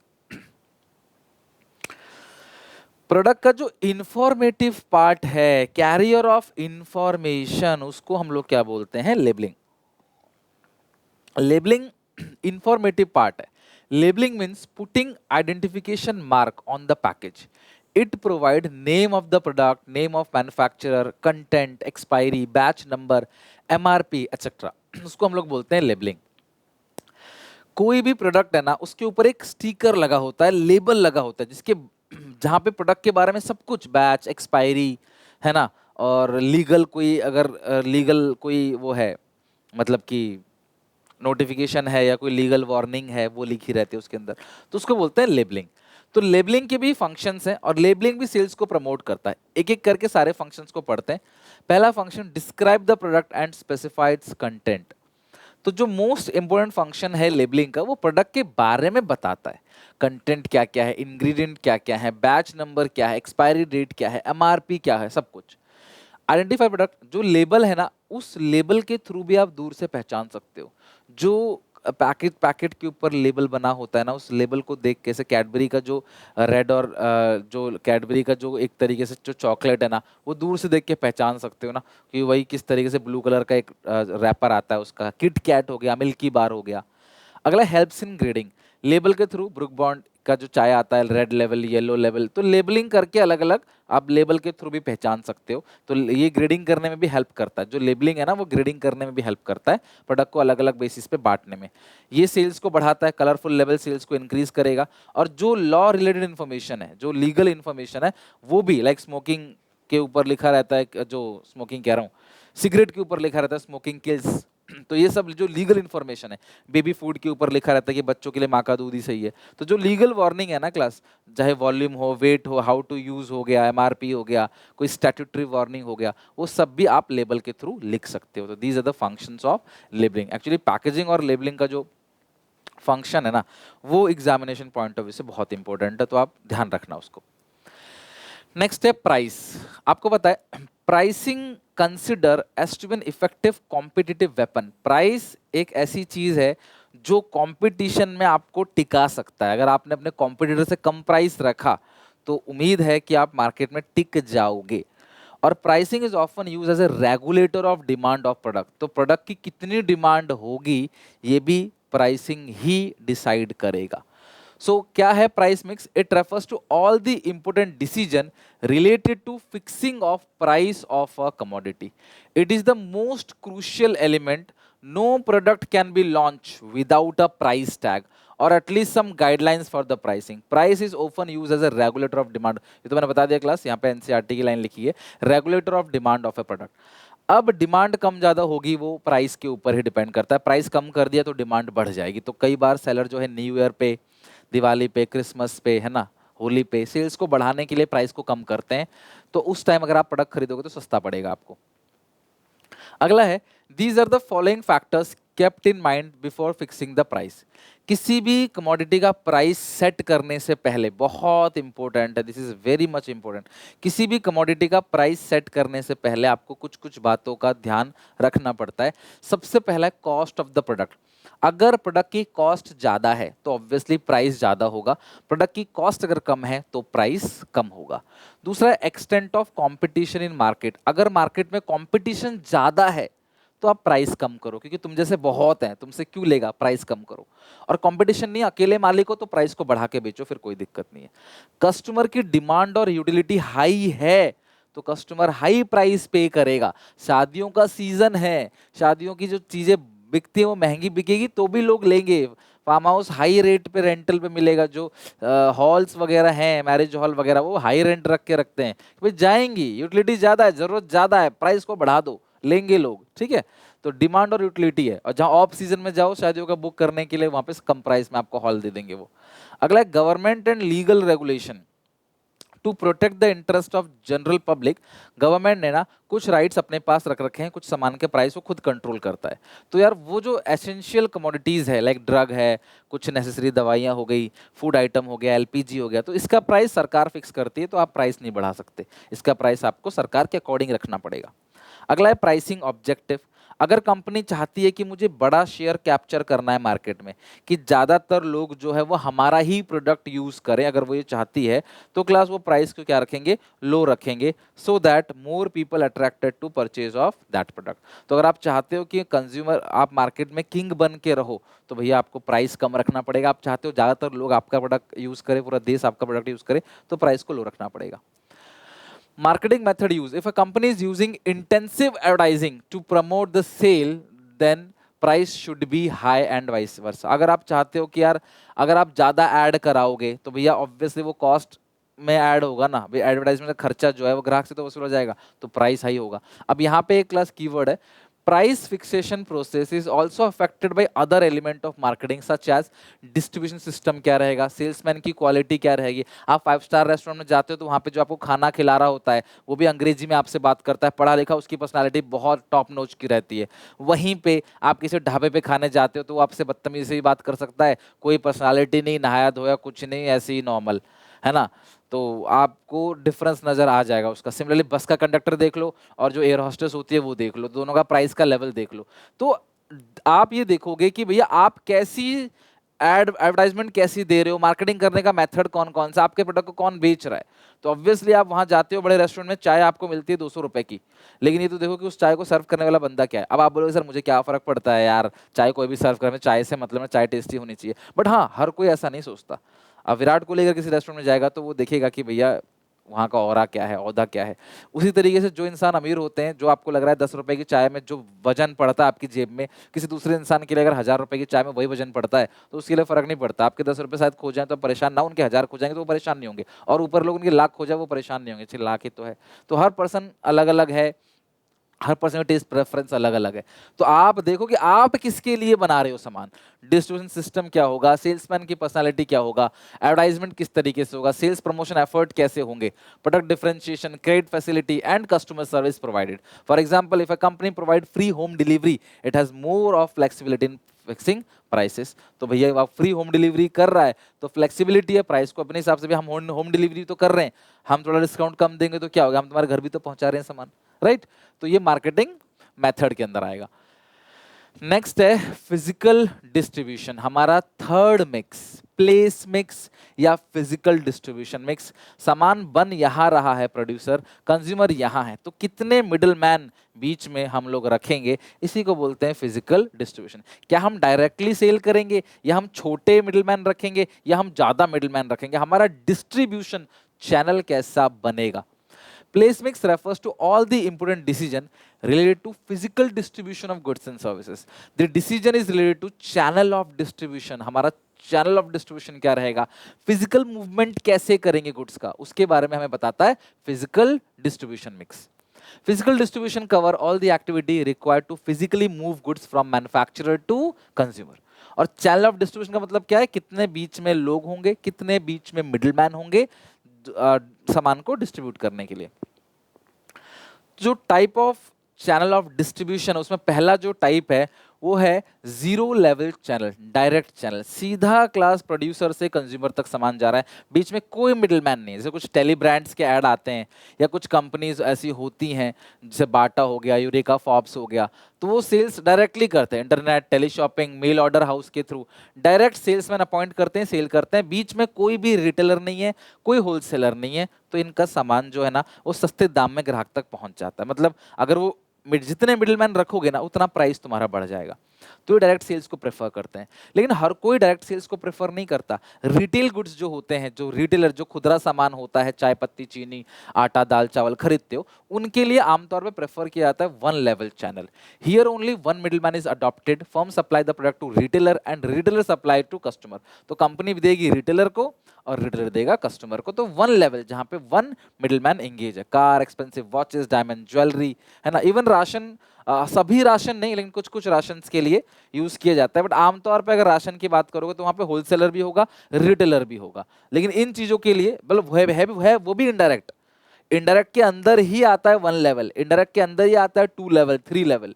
तो 1 लेवल में गाड़ियां, एक्सपेंसिव घड़ी, ज्वेलरी वगैरह आता है। 2 लेवल के अंदर आता है ग्रोसरी, ग्रोसरीज, सॉल्ट वगैरह, है ना। तो मैन्युफैक्चर कंपनी देगा होलसेलर को, होलसेलर देगा रिटेलर को, फिर रिटेलर देगा कंज्यूमर को। तो वो चीजें महंगी हो जाती हैं, एड ऑन हो जाती हैं चीजें। Here 2 middleman are involve, wholesalers और रिटेलर्स। 3 लेवल चैनल जहां पे कंपनी देगी मैन्युफैक्चरर को, मैन्युफैक्चरर देगा एजेंट, मैन्युफैक्चरर देगा एजेंट को, कंपनी मैन्युफैक्चरर एक ही चीज है, एजेंट होलसेलर को, होलसेलर रिटेलर। तो कंज्यूमर और मैन्युफैक्चरर दोनों के बीच में 3 मिडलमैन है। एजेंट बेसिकली स्टेट वाइज रखा जाता है, कंट्री वाइज रखा जाता है ना, रीजन वाइज कि भाई नॉर्थ का ये हो गया एजेंट, साउथ का ये हो गया, है ना, इस तरीके से। तो 3 level here, 3 middlemen are involved in product area distributed in deep corner of the country. The distributors are appointed area wise. South India distributor हो गया, नॉर्थ इंडिया डिस्ट्रीब्यूटर हो गया, तो ये अलग अलग डिस्ट्रीब्यूटर बन जाते हैं। फिर वो देंगे होलसेलर को, होलसेलर रिटेलर को, रिटेलर फिर देगा कंज्यूमर को। ओके, तो ये हो गया आपका 3 level चैनल। अच्छा, अब इस फिजिकल डिस्ट्रीब्यूशन में एक मोस्ट इंपोर्टेंट टॉपिक है, मैं थोड़ा सा धीरे धीरे इसको आराम से बताऊंगा क्योंकि ये बच्चों को दिक्कत देता है। लास्ट टाइम भी बच्चों ने बोला था सर इसको थोड़ा सा समझ नहीं आता क्या है। तो पहले देखो, order processing, transportation, warehousing, inventory, इन चारों के बारे में तुम्हें शॉर्ट में बताता हूँ, फिर हम अंदर पढ़ेंगे। फिजिकल डिस्ट्रीब्यूशन जब भी किया जाता है, सामान जहां बन रहा है वहां से सामान जहां कंज्यूम हो रहा है, जब सामान वहां तक भेजा जाता है ना, तो बीच में ये चारों चीजें आती हैं, आपको पता नहीं चलता बट आती हैं। क्या? सबसे पहले ऑर्डर प्रोसेसिंग, जहां पे आप ऑर्डर करते हो कि यार मुझे ये सामान चाहिए, मुझे 4000 जो है टन या क्विंटल मुझे ये सामान चाहिए। फिर वो ट्रांसपोर्ट होगा, ट्रांसपोर्ट होकर स्टोर किया जाएगा वेयर हाउस के अंदर, और वेयर हाउस से निकालकर आपके शोरूम में लाया जाएगा इन्वेंट्री के अंदर। सारा सामान जो आता है ना, वो आपने दिल्ली में जो बच्चे रहते हैं, दिल्ली एनसीआर से काफ़ी बच्चे पढ़ते हैं, पंजाब से भी, तो आपने देखा होगा कि जो दुकानदार होते हैं ना, उनके पास थोड़ा थोड़ा सा सामान रखा रहता है बस, है ना। तो क्या वो उतना उतना सामान खरीद के लाते? नहीं, उनके वेयर हाउस में पूरा सामान भर के रखा होता है, और उस वेयर हाउस से निकाल निकाल के दुकान पे वो थोड़ा थोड़ा सामान, दिल्ली में इतनी छोटी छोटी दुकानें हैं, है ना, चांदनी चौक वगैरह में देखो जाके, चावड़ी बाजार में जाके देखो, छोटी छोटी दुकानें हैं। तो क्या अब वो आप बोलोगे भाई मुझे इतना सामान चाहिए, तो बोलेगा ठीक है रुको मैं लेके आता हूँ, तो वो वेयर हाउस से जाके लेके आएगा। आप मेरी बात समझ रहे हो? तो सबसे पहले ऑर्डर प्रोसेस, फिर ट्रांसपोर्टेशन, फिर स्टोर किया जाएगा वेयर हाउस में, फिर दुकान में जो रखा है वो इन्वेंट्री है, जो सामने दिख रहा है वो इन्वेंट्री है। अब वहीं पे दिल्ली में किसी ने बड़ी दुकान कर रखी है तो उसके पास ज्यादा सामान डिस्प्ले के लिए है, बाकी दुकानें छोटी छोटी सी, उनके पास छोटा सामान डिस्प्ले के लिए है। तो जिसके पास डिस्प्ले के लिए बड़ा सामान है, ज्यादा बड़ी दुकान है, ज्यादा सामान रख रखा है, तो उसकी सेल जो दिखेगी थोड़ी सी आपको ज्यादा दिखेगी, क्योंकि भाई ग्राहक ज्यादा अट्रैक्ट होंगे, उनको ज्यादा वेराइटी ऑफ प्रोडक्ट वहीं पे इंस्टेंटली दिख जाएगा। तो वेयर हाउस में सामान दिखता नहीं है, लेकिन इन्वेंट्री जब मेंटेन होती है तो सामान दिखता है। चार समझ आ गया? Order process, transportation, warehousing और इन्वेंट्री। अब चारों को डिटेल में पढ़ते हैं। Order processing, it refers to order placement to salesman, order transmission by salesman to company production according to the specification of consumers and delivery of goods. Late delivery may spoil the goodwill of business. हम इन चारों point में दो aspect को देखेंगे, दो aspect. तो सबसे पहला, ऑर्डर प्रोसेसिंग में पहला एस्पेक्ट, जल्दी ऑर्डर दे दोगे, दूसरा ऑर्डर में डिले करोगे। दोनों के अपने मेरिट डिमेरिट है, और हमेशा आपको कंपेयर करना है। ऑर्डर जल्दी दे दोगे, कस्टमर खुश हो जाएगा, लेकिन ऑर्डर जल्दी देने में ना बहुत खर्चा आएगा। ऑर्डर लेट डिलीवर करोगे तो क्या होगा क्लास? ग्राहक नाराज हो जाएगा बट खर्चा कम आएगा। तो आपको अपने हिसाब से एडवांटेज डिसएडवांटेज देखना है। जैसे ब्लिंकिट है, ठीक है, हम या जोमेटो है, हम ऑर्डर कर रहे हैं जोमेटो से, तो अगर अगर मान लो तुरंत डिलीवरी आ जाती है तो हम तो खुश हो जाते हैं, है कि नहीं। लेकिन तुरंत डिलीवरी के लिए उसके पास कई सारे डिलीवरी बॉय होने चाहिए, तो कॉस्ट भी ज़्यादा आएगी। और अगर लेट डिलीवरी आती है, हम दुख तो होते हैं लेकिन कॉस्ट कम आएगी। अगर मान लो मेरे पास 4 ही बंदे हैं, वो चारों बंदे गए हुए हैं अलग अलग जगह पे देने के लिए, एक पांचों ऑर्डर आ गया, तो मैं किसको भेजूंगा? फिर तो मैं वेट करूंगा ना किसी के आने का। इसीलिए ऑर्डर क्या होता है, वो आएगा फिर लेके जाके दे के आएगा, तो ऑर्डर क्या हो जाता है, फिर इसमें डिले हो जाता है। तो आपको देखना है कि ऑर्डर प्रोसेस जल्दी करना है या डिले करना है, दोनों के अपने एडवांटेजेस डिसएडवांटेज है, आपके लिए क्या प्रायोरिटी आप वो चेक कर लो, ठीक है। सेकेंड है transportation. It means physical movement of goods from one place to another. It is important because unless the goods are physically made available, the sale cannot be completed. तो mode of transportation क्या होगा? सामान कैसे भेजा जाएगा? Railway के through भेजा जाएगा, एयर के through, road, pipeline, water transport etcetera. It add the value of product. तो आपको देखना है, अगर आप सोचते हो ट्रांसपोर्टेशन अच्छा वाला यूज करेंगे ताकि जल्दी पहुंच जाए, तो फिर उसका कॉस्ट भी ऊपर आएगा। तो देखो ग्राहक वो कॉस्ट बियर कर पाएगा कि नहीं कर पाएगा। खराब ट्रांसपोर्टेशन कॉस्ट करोगे, खराब ट्रांसपोर्टेशन का चूज सिलेक्शन करोगे, तो कॉस्ट कम आएगा बट फिर ग्राहक डिससेटिस्फेक्शन होगा। तो आपको ये कंपेयर करना है कि क्या चीज जल्दी भेजनी चाहिए, क्या चीज नहीं भेजोगे तो भी चलेगा। Transportation is the means of carrying goods and raw material from one point of production to point of sale. Production point से पॉइंट ऑफ सेल की बात कर रहा है, वो ट्रांसपोर्टेशन है। अगला है warehousing. Whatever is produce is not sold off immediately, therefore every company need to store the finished goods until they are sold in market. It is necessary because some goods like crop are seasonal in production but are demanded throughout the year. कुछ ऐसे crop होते हैं जो पूरे साल demand होता है, बनता किसी सीजन में ही है। So these have to be kept, उसको साल भर के लिए स्टोर करना पड़ेगा। Some goods are produce throughout the year, कुछ सामान पूरे साल भर बनाए जाते हैं लेकिन डिमांड किसी पर्टिकुलर सीजन में ही आती है, तो उसको फिर उस टाइम तक के लिए स्टोर करना पड़ेगा। So firm must compare the cost involve in using warehouse. तो तुम्हें एक चीज चेक करनी है, वेयर हाउस में खर्चा कितना आ रहा है और उसका बेनिफिट कितना आ रहा है, और उस हिसाब से आपको बैलेंस मेंटेन करना है। हर चीज के दो एस्पेक्ट है, वेयर हाउस बनाएंगे तो खर्चा आएगा, नहीं बनाएंगे तो खर्चा नहीं आएगा। लेकिन बनाओगे तो सेल्स बढ़ेगी, नहीं बनाओगे तो सेल्स नहीं बढ़ेगी, तुम्हारे पास माल है नहीं। तुम बोलोगे जी ऑफ सीजन है, इस सीजन में तो माल आता नहीं, लेकिन जिसने वेयर हाउस बना रखा उसके पास वो माल पड़ा हुआ है, वो माल आपको बेचेगा पर महंगा बेचेगा। ठीक है। Warehouse refers to the act of storing and assorting products in order to create time utility in them. ध्यान रखना, वेयर हाउस जो है वो टाइम यूटिलिटी की बात करता है, जबकि जो ट्रांसपोर्टेशन है वो प्लेस यूटिलिटी की बात करता है। वेयर हाउस टाइम गैप को फिल करता है। Generally larger the number of warehouse of a firm has, lesser would be the time taken to serving customer. Warehouse बहुत सारे हैं तो कस्टमर को सर्व करने का टाइम कम लगेगा, जी हमारे पास माल पड़ा हुआ है। गर्मी में आम को वेयर हाउस में स्टोर कर रखा है, सर्दियों में भी आम बेच रहे हैं तो सर्दियों में आम महंगा बिकेगा। आप अभी मंडी में जाओ, गाजर लेके आओ सर्दियों के अंदर, है ना, मटर लेके आओ, सस्ता मिल जाएगा आपको, है ना। गाजर, मटर, टमाटर, सब्जियां सस्ती मिलेंगी। अभी गर्मी में लेने जाओ तो क्लास ये सब बहुत महंगा मिलेगा। मटर तो मिलेगा ही नहीं गर्मी में, 200-250 रुपए किलो मिलेगा, अभी 50-60 रुपए किलो मिल जाएगा।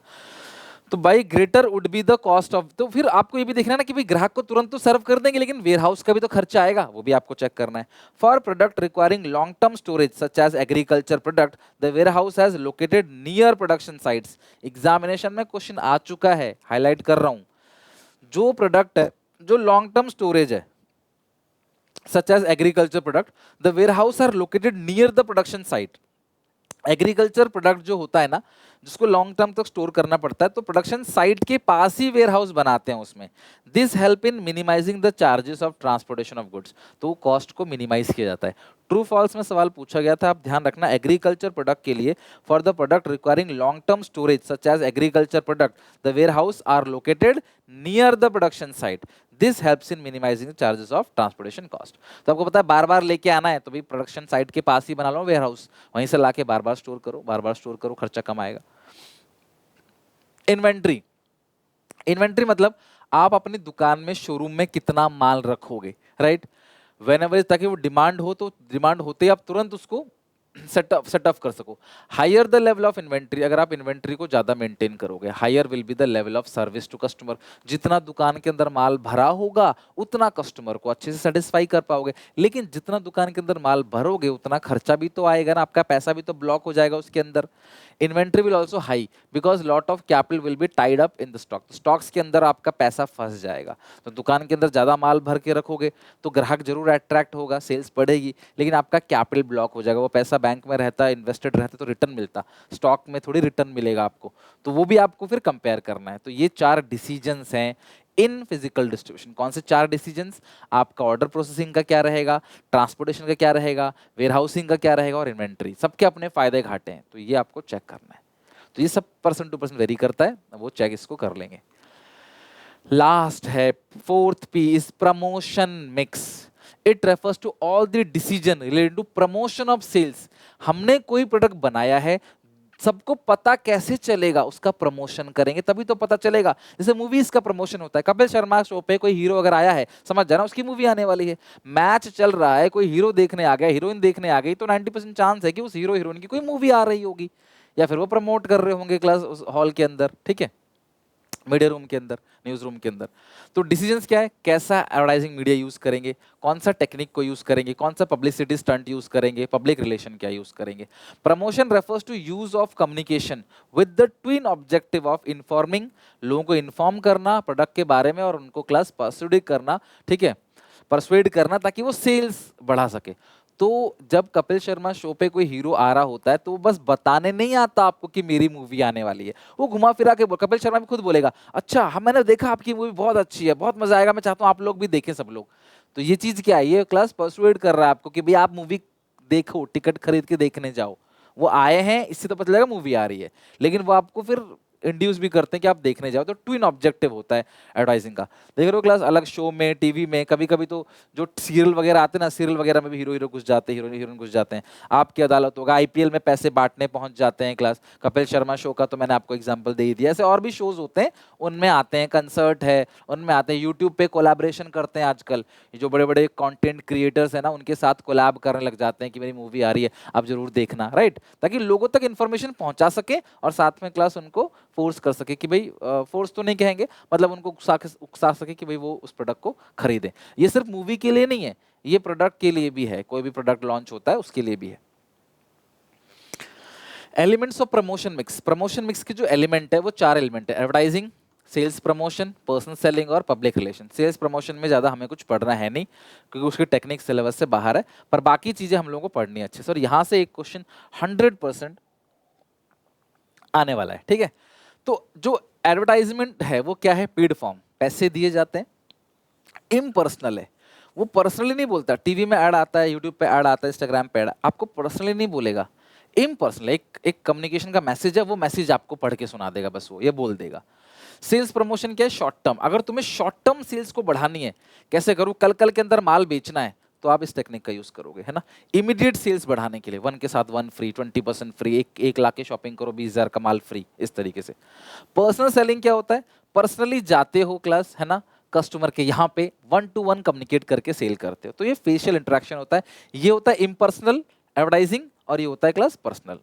पब्लिक रिलेशन, कंपनी की इमेज को अच्छी करने के लिए, कंपनी का जो खराब रेपुटेशन है, जो कंपनी की गुडविल खो चुकी है, उसको वापस लाने के लिए होता है पब्लिक रिलेशन। तो चारों को पढ़ते हैं तभी हम कीवर्ड्स को कनेक्ट कर पाएंगे। तो जब ये ऐड चल रहा है, देखो क्लास, यहाँ पे कुछ ऐड चल रहा है, यहाँ पे क्लास एक प्रोडक्ट का ऐड कर दिया, यहाँ पे भी कुछ ना कुछ इनके लैपटॉप में, इनकी कॉफी मग में ऐड चल रहा होता है। सो ये सारी की सारी जो एड्स हैं, ठीक है, ये तो नहीं, ये जो यहाँ पे दिख रहा है ना क्लास प्रोडक्ट का, this is called advertising. It can be defined as a paid form, पैसे दिए जाते हैं for non personal presentation and promotion of idea, goods and services when identify sponsor. Sponsor एक कंपनी होती है जो सारा एड का खर्चा बियर करेगी, स्पॉन्सर, ठीक है? वो कहते हैं ना, टीवी में देखते हैं ना, यूट्यूब पे वो कुछ लोग कहते हैं स्पॉन्सर वीडियो है, मतलब हम इस वो जिम वाले जो करते हैं ना कि भाई ये वाला पीनट बटर लो, ये वाला प्रोटीन शेक लो, मैं भी यूज करता हूँ, और ये सब, वो सब स्पॉन्सर होता है। वो मतलब क्या है, अब से मैंने बॉडी बना ली, ठीक है, मैंने बॉडी बना ली, मैंने कैसे बनाई? देसी तरीके से, मेहनत करके, है ना, खून पसीना बहा के, मेहनत करके, प्रॉपर डिसिप्लिन मेंटेन करके, अच्छी डाइट को मेंटेन, मैंने बॉडी बना ली, ठीक है, मेरी बॉडी बन गई, मान लो, ठीक है। अब एक कंपनी आती है मेरे पास, कहती है यार आपने तो बहुत अच्छी बॉडी बनाई है, आप ये वाला डब्बा पकड़ लो और ये बोल दो कि यार इस डब्बे को खा के तुमने बॉडी बनाई, हम तुमको 5 लाख रुपए देंगे। वो बोलता है मेरा क्या जा रहा है? वो बोल देगा देखो ये डब्बा खा के मैंने बॉडी बनाया। ये बॉडी बनाने के लिए नहीं है, ये जो सुंदर एक्ट्रेस होती है ना, उनके लिए भी है। तो वो जितनी ब्यूटीफुल एक्ट्रेस होती हैं, वो ये कहती हैं कि भाई हमने ये क्रीम लगाया था, वो नेचुरल ब्यूटीफुल थे, उनके माता पिता भी ब्यूटीफुल थे, ठीक है। अब वो कहते हमने भैया ये क्रीम लगाया तो हमारे बाल अच्छे हो गए, नेचुरल उनके बाल अच्छे हैं, उन्होंने वो क्रीम लगा के बाल अच्छे नहीं किए। ऐश्वर्या राय लक्स साबुन से नहीं नहाती होगी, 10 रुपए के लक्स साबुन से, लेकिन वो कहती है कि भाई इस साबुन से नहाओगे तो मेरे जैसा बन जाओगे। तो लोग खरीदते हैं उसके, उनको पैसे मिल जाते हैं। उन्हीं लोगों को, उसी कंपनी को क्या बोलते हैं? स्पॉन्सर, जो पैसे देती है उनको कि हम आपको पैसे देंगे, आप ये चीज बोल दो, और जनता वो चीज खरीदती है। समझ रहे हो? तो एडवर्टाइजिंग क्या है क्लास? पेड फॉर्म है, non personal presentation and promotion of idea. Non personal है क्योंकि वो सबको नहीं बोलते, वो एक मतलब सबको बोलते हैं, वो पर्सनली किसी को नहीं बोलते, ठीक है। वो तो एक कॉमन मैसेज चला गया, जैसे यहाँ पे दिख गया वीवो का ऐड, तो वो कॉमन चला गया। वो चाइना का बाइकआउट कर रहा है वहाँ पे अर्नब, लेकिन साथ में प्रोडक्ट, चाइना का जो प्रोडक्ट है वो भी यहाँ पे चला रहा है। देखो किस तरह से दोगलापन है। तो advertising is perhaps the most commonly used tool for promotion. It is an impersonal form of communication which is paid by a marketers. Marketer मतलब sponsors जो class goods and services को बेचेगा। एडवर्टाइजिंग का फायदा क्या है? एक एक करके सारे फायदे को पढ़ते हैं। बेनिफिट्स क्या है अगर आप ऐड कराते हो? रीच, अगर आप ऐड कराते हो ना, टीवी, रेडियो, न्यूज़पेपर से लाखों लोगों तक, करोड़ों लोगों तक आप इंस्टेंटली पहुंच सकते हो। टीवी में ऐड आ गया ना, तो क्लास एक ही साथ कितने लोगों ने ऐड देख लिया। चॉइस, बहुत वाइडर मीडिया चॉइस है, रेडियो है, न्यूज़पेपर है, मैगजीन है, टीवी है, इंटरनेट है, बहुत चॉइस है।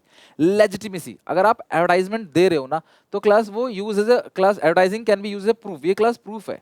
एडवर्टाइजिंग जो है वो प्रूफ है, and public believe the company will not give false information about the product, ठीक है। ये क्लास प्रूफ है, मैं ठीक करके भेजूंगा, मिस्टेक हो गई है, प्रूफ, ठीक है, ठीक है, ये प्रूफ है, प्रूफ। तो जो एडवर्टाइजिंग है ना, वो एक तरीके से क्या है? प्रूफ है कि भाई टीवी पे ऐड आया था, ये प्रोडक्ट अच्छा होगा। लेजिटिमेसी, भरोसा रहता है क्लास कि हाँ ये प्रूफ है। अगला है class economy. Advertisement increase the volume of sale which reduce the cost per unit of advertisement. Advertisement जो है ना क्लास सस्ता भी पड़ता है। कैसे? आप 10 करोड़ लोगों तक पहुंच रहे हो और 1 करोड़ रुपए आपका ऐड लगा है ना, 1 करोड़ रुपए खर्च करके आप 10 करोड़ लोगों तक पहुंच गए, तो पर पर्सन पे पहुंचने की जो कॉस्ट है वो बहुत कम है। एडवर्टाइजिंग में खर्चा तो बहुत आता है बट पहुंच भी तो ज्यादा लोगों तक जाते हो।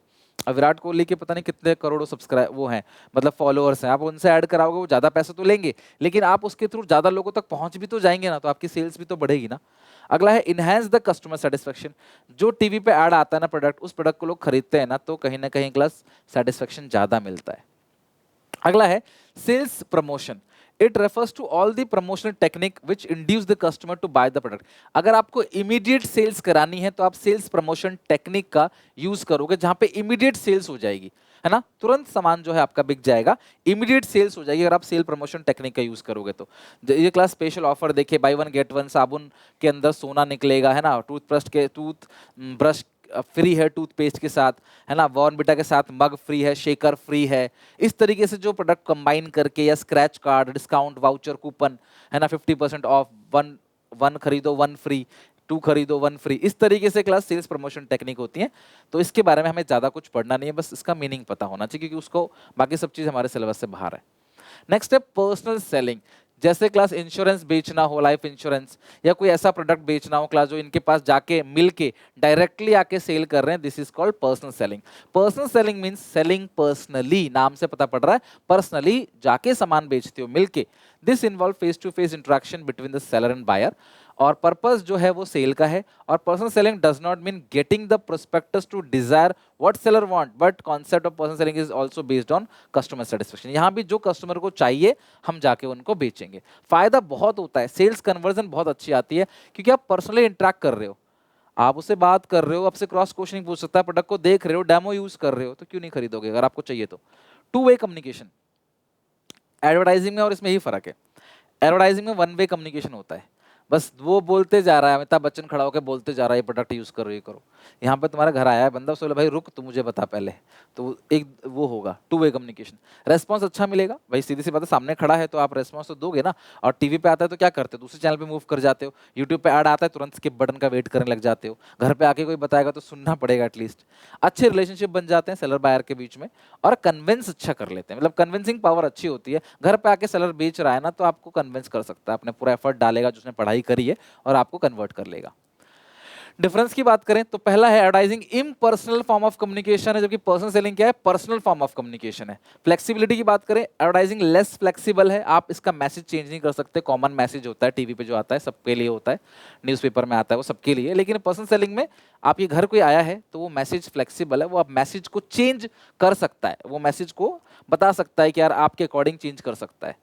इट रीच मासेस, लाखों लोगों तक पहुंचता है, जबकि ये सिर्फ लिमिटेड लोगों तक पहुंच सकते हो। पर पर्सन की कॉस्ट जो होती है बहुत कम होती है, बिकॉज आपने खर्चा तो किया पर वो एडवर्टाइजमेंट लाखों लोगों तक पहुंच गया। बट बहुत सारे लोग होते हैं जिनको वो जरूरत नहीं है, उन तक भी पहुंच गया वो। लेकिन यहाँ ऐसा नहीं, आप उन्हीं के घर जाओगे सामान जिनको आपको बेचना होगा, वो वेस्ट लोग नहीं होंगे वो। तो पर पर्सन कॉस्ट बहुत हाई होती है। ये मार्केट को कवर कर लेता है, आप ऐड के थ्रू मार्केट को बहुत जल्दी कवर कर लोगे, लेकिन इसमें तो क्लास नेक्स्ट टू इम्पॉसिबल है कि पूरी मार्केट को कवर कर लो आप, बहुत मुश्किल है, लॉन्ग टाइम लगता है। इसके अंदर मास मीडिया का यूज होता है, इसमें कोई मास मीडिया यूज नहीं होता। रेडियो टीवी इसमें यूज होता है, उसमें कुछ नहीं, जाके ही बताना है। इसमें फीडबैक नहीं ले सकते, डायरेक्ट फीडबैक ले सकते हो कि ठीक है आपने सेल नहीं करी, आपको नहीं पसंद आया, आपने नहीं खरीदा, बट क्यों नहीं खरीदा, हम क्या ऐसा ठीक करें ताकि आप अगली बार खरीद लो, तो आप प्रोडक्ट में चेंज कर सकते हो फीडबैक लेके। ये यूजफुल है स्टैंडर्डाइज गुड्स के लिए, है ना, जो कंज्यूमर गुड्स है उसके लिए, है ना, राशन वगैरह के लिए। और ये इंडस्ट्रियल प्रोडक्ट के लिए, आप कंपनी फैक्ट्री लगाना चाहते हो उसके लिए मशीन, जूते बनाने की मशीन, कैप बनाने की, शर्ट बनाने की मशीन बनाना चाहते हो, है ना, या कोई इंश्योरेंस पॉलिसी है, तो उसके लिए जो है ये सुटेबल है कि आप डायरेक्टली फेस टू फेस उसके अकॉर्डिंग ही प्रोडक्ट बनाओ जिसको चाहिए, है ना। Last topic, public relation. आम जनता के साथ, चाहे वो सेलर हो, बायर हो, रिटेलर हो, होलसेलर हो, आम जनता हो, सबके साथ अच्छा रिलेशन बना के चलना ही पब्लिक रिलेशन है। यहाँ पे पब्लिक का मतलब है सब कोई। पर हम क्या करते हैं, गलती क्या होती है, हम सिर्फ अपने ग्राहक के साथ अच्छा रिलेशन बनाते हैं, यही मिस्टेक है। अपने ग्राहक के साथ अच्छा रिलेशन नहीं बनाना, सबके साथ अच्छा रिलेशन बना के चलना है। It means maintaining relation with public. By maintaining public relation, company can create goodwill. Public relation is considered as fifth P of marketing mix. Public relation यानी पब्लिसिटी को फिफ्थ पी कहा जाता है, फिफ्थ पी। और public relation जो है वो maintain कर मतलब होता है मेंटेन रिलेशन विद पब्लिक। यहाँ पब्लिक का मतलब नॉट ओनली कस्टमर, इंसान सिर्फ कस्टमर से अच्छे से बात करता है। अभी किसी दुकान में जाओ, चार चीजें खुलवा लो, तुम्हारी बेइज्जती मार के भगा देगा, बोलो जाओ। वो ये नहीं सोचेगा कि वो आज नहीं खरीद रहा, वो आगे भी कभी नहीं खरीदेगा और किसी को मेरी दुकान में भेजेगा भी नहीं। तो कम से कम तमीज से अच्छे से बात करो, ग्राहक ले चाहे ना ले उसकी इज्जत करो, ग्राहक भगवान होता है।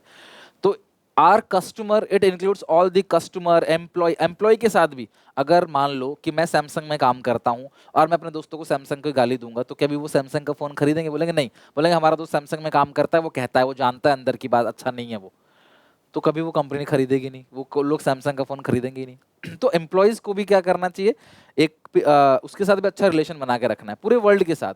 Without satisfying your employee, supplier, retailer, broker, you can't increase sales volume. तो रिटेलर जो तुम्हारा सामान पकड़ के बेच रहा है, तुम उसको सेटिस्फाई नहीं करोगे ना, तो भैया वो तुम्हारा सामान बेचेगा नहीं ग्राहक को। मान लो मेरी दुकान है, मेरे पास 4 मोबाइल फोन है, सैमसंग मुझे अच्छे पैसे नहीं दे रहा है, एप्पल दे रहा है, तो मैं एप्पल का बोलूंगा ना, एप्पल खरीदो सैमसंग से अच्छा है, और सैमसंग ज्यादा पैसे देगा, बोलूंगा सैमसंग खरीदो। तो भैया रिटेलर को खुश रखना पड़ेगा, ठीक है। कीवर्ड क्या है, company can use this tool for making good image of the company in front of public. जनता के सामने अपनी खराब छवि को अच्छी बनाने के लिए पब्लिक रिलेशन टूल का यूज किया जाता है। कौन कौन से टूल से मैं बताऊंगा आगे चल के। अगर आप एक कंपनी हो, जनता में नाम खराब हो रहा है आपका, तो उसे कैसे बेहतर करोगे, वो इस टूल के थ्रू, पब्लिक रिलेशन के थ्रू, जो फिफ्थ पी माना जाता है। क्रिएटिंग गुडविल और converting negative image into positive image. Negative image को पॉजिटिव इमेज में कन्वर्ट कर सकते हो ऐसे, हजारों करोड़ का डोनेशन देकर। पर ये जरूरी नहीं कि तुम्हारा नाम खराब था तुमने तभी डोनेशन दिया, बट हाँ ये एक पब्लिक रिलेशन को मेंटेन करता है। जब आप देखते हो कोरोना में क्लास इन कंपनियों ने इतना सारा चंदा दिया है, तो आपको अच्छी फीलिंग आती है इन लोगों के लिए कि यार लोग, सोनू सूद उस टाइम बहुत फेमस हुए, उन्होंने बहुत लोगों की हेल्प करी, बहुत खर्चा किया, what ever they have done, बहुत अच्छा किया उन्होंने, तो उनका नाम आ गया। और फिर उनकी मूवी बनने लगी, फिर उनका जो, या फिर मूवीज में नहीं तो समझ लो कुछ ना कुछ इधर उधर कुछ ना कुछ काम मिलने लगा, लोग जानने लगे उनको, उनको सोशल मीडिया से काफी पहचान मिली। तो ये कैसे होगा सर, कैसे अच्छा रिलेशन बनाएंगे? सिर्फ दान देके, करोड़ों का दान तो हम दे नहीं सकते, तो हम क्या कर सकते हैं, स्कूल बना सकते हो, हॉस्पिटल बना सकते हो, अनाथालय बना सकते हो, ऑर्फनेज के अंदर बच्चों को पढ़ा सकते हो, कैंसर ट्रीटमेंट के लिए एक ग्रुप बना सकते हो, जैसे विवेक ओबरॉय काफी हेल्प कर रहे हैं महिलाओं के एजुकेशन के लिए। या फिर बहुत सारे काम से जो अच्छे काम है, अगर आप उनमें घुसोगे ना, तो क्या होगा, अच्छे काम में घुसोगे तो न्यूज में आओगे, अच्छी न्यूज में आओगे, खराब न्यूज में नहीं, अच्छी न्यूज में। जब न्यूज में आओगे तो लोग आपको देखेंगे, आपकी कंपनी का ब्रांड नेम बढ़ेगा। स्पीचेस अलग अलग जाओगे, स्पीच कॉलेजेस यूनिवर्सिटी के अंदर जाओ, स्पीच दो, अलग अलग स्कूल में, अलग अलग कंपनी में जाओ, सेमिनार करो, स्पीच दो, वहां पे अपनी अवेलेबिलिटी रखो, तो फिर क्या होगा कि अच्छी इमेज बनेगी, एक पब्लिक रिलेशन जो है वो मेंटेन होगा। इवेंट, अलग अलग इवेंट में, जैसे क्लास यहाँ पे एग्जाम्पल है, अलग अलग जगह जाओ, बैठो, लोगों के साथ बातचीत करो, तो कंपनी का नाम बढ़ेगा। अगर इनका नाम बढ़ता है तो ऑब्वियसली कंपनी का नाम भी क्या होगा, बढ़ेगा। रिटर्न मटेरियल्स, आप कुछ ऐसा लिख के दो, कुछ किसी सोशल टॉपिक पे लिखो, कहीं पे कुछ अगर क्राइम हो रहा है तो उसके बारे में लिखो, है ना, गर्ल्स एजुकेट करने के बारे में लिखो, इक्वलिटी इन वुमेन वो वाली चीज लिखो, या फिर कोई भी इकोनॉमी का केस चल रहा है ना, कोई भी मुद्दा चल रहा है उसके बारे में लिखो, रिटर्न मटेरियल मैगजीन वगैरह में। और पब्लिक सर्विस एक्टिविटी, डोनेशन दो, चैरिटी दो, लोगों को हेल्प करो। जैसे अभी हाल फिलहाल में जोमेटो ने एक काम किया है, आई थिंक, मैं श्योर नहीं हूँ इस चीज अब, लेकिन मेरे को आई थी कहीं से न्यूज कि जोमेटो एम्बुलेंस भी दे रहा है ना, या ब्लिंकिट, जोमेटो ब्लिंकिट वो सब एक ही है, एक ही थाली के हैं सब। तो वो कह रहे हैं कि हम एम्बुलेंस जो है वो भेजेंगे इतनी जल्दी, तो बहुत अच्छा काम कर रहे हैं, तो इससे वो अच्छे न्यूज़ में आएंगे और कंपनी का नाम बढ़ेगा। तभी तो देखो मैंने मुझसे जोमेटो या ब्लिंकिट का नाम लिया, कि ब्लिंकिट तुम्हारे घर में सामान तो पहुंचा देता है, ग्रोसरीज वगैरह, राशन वगैरह, लेकिन साथ में वो एम्बुलेंस भी पहुंचाएंगे अगर आपको जरूरत है तो ये कितना अच्छा काम है। तो इससे कहीं ना कहीं क्लास कंपनी की गुडविल अच्छी होगी और पब्लिक रिलेशन बनेगा। अभी अदानी का नाम खराब चल रहा है, तो वो धीरे धीरे न्यूज़ में आएंगे, आपकी अदालत में आएंगे, अलग अलग जगह न्यूज़ में बैठेंगे और अपनी कंपनी की नेगेटिव इमेज को पॉजिटिव इमेज में कन्वर्ट कर लेंगे। यही है पब्लिक रिलेशन।